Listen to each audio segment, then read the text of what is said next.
Good evening, ladies and gentlemen. This evening we're going to be discussing veterans of foreign war and what they do to prepare before, during, and what happens to them after a deployment to a combat zone. Generally, when troops deploy overseas to a combat zone, such as Afghanistan or Iraq, they go through a very intense training regimen. I can tell you this from personal experience. I actually deployed to Iraq twice, once in 2003, from 2003 to 2004, and again from 2006 to 2007. Each time I was away from my family for approximately 18 months. We did training on things such as medical evacuations for a downed soldier, airman, marine, sailor, what have you, and everything to and from basic medical and life-saving procedures.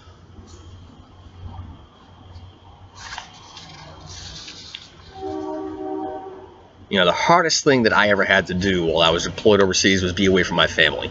Being away from your family for such a long time is difficult when you don't get to see them on a daily basis. You don't get to talk to them on a daily basis. You don't get to interact with them on a daily basis. You know, the only thing you get to do is make a phone call here and there. You don't get to get phone calls every day. You don't get to talk to them every day. Nothing like that. And it's very tough, extremely tough to do. You know, and the thing going through your family's mind while you're deployed is, are they going to get a knock on the door saying that, you know, you were killed in action, you were severely wounded, such as like my next door neighbor's son did. His father got a phone call saying he was severely wounded. He ended up losing his right arm, you know, due to an IED.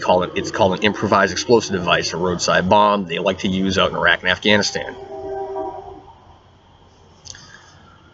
Statistically, according to the VA, the Veterans Administration, a troop coming home from Iraq or Afghanistan will commit suicide every 2 minutes. So one soldier, one troop, every 2 minutes commits suicide.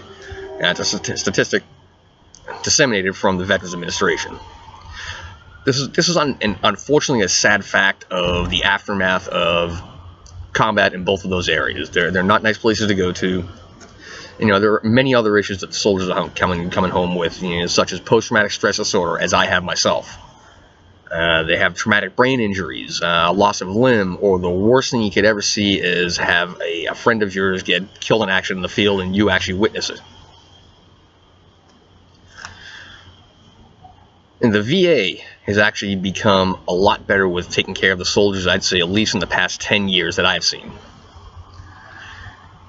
They become more compassionate to the soldiers. They understand what we're going through. They know how to talk to us. They know what we want. They know what we need, and they get you the care that you need, whether it be medical attention, whether it be psychiatric attention. They've gotten a lot better over the past 10 years. Even the past 20 or 30 years, they've gotten better. You know, like when the Vietnam soldiers came back home from Vietnam, they were getting spit on. Nobody liked them. There were tons of anti-war protests. Nobody was for the war in Vietnam. Granted, nobody's really for the war in Iraq or Afghanistan, but they're more compassionate to the soldiers now, as opposed to back in Vietnam. The Vietnam vets, statistically, there are still a lot of Vietnam vets. There's still a lot of homeless Vietnam vets. A lot of them are alcoholics. A lot of them are still drug addicts. And that's a sad fact of Vietnam. Vietnam did a lot of damage to these young kids, 18, 19, 20 years old, going over to fight a war they didn't want to fight. And it's a sad fact. It's a fact that a lot of people coming home become, you know, dependent on substances such as, you know, drugs, alcohol. And some guys actually become dependent on sleep aids, you know, such as like trazodone and other mild tranquilizers that they can actually sleep through the night because of the vivid dreams they have, the flashbacks they have, and the flashbacks are not nice. You know, you wake up and you're throwing punches. You wake up, you're doing what we call a low crawl, you know, through your front yard. You know, a lot of these things happen to the soldiers out in Iraq and Afghanistan, or coming back from Iraq and Afghanistan, because of what they had to deal with out there.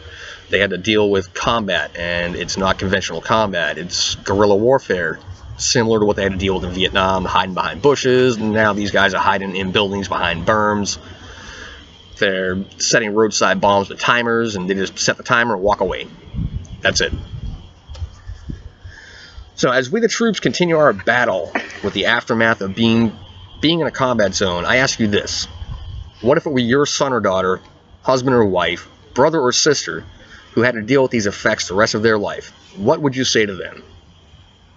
Would you be compassionate to them? Would you kind of shrug it off and be like, yeah, you'll be all right? The general public does not know what goes on behind the scenes in the life of a returning troop, such as the difficulty of finding employment or compassion from the general public. Granted, they will get this compassion from family members, and brothers and sisters in arms. I ask you again, if it were your loved one, a loved one of yours, or even just a troop down on his luck you happen to notice on the side of the road, trying to get back on his or her feet, what would you say to them?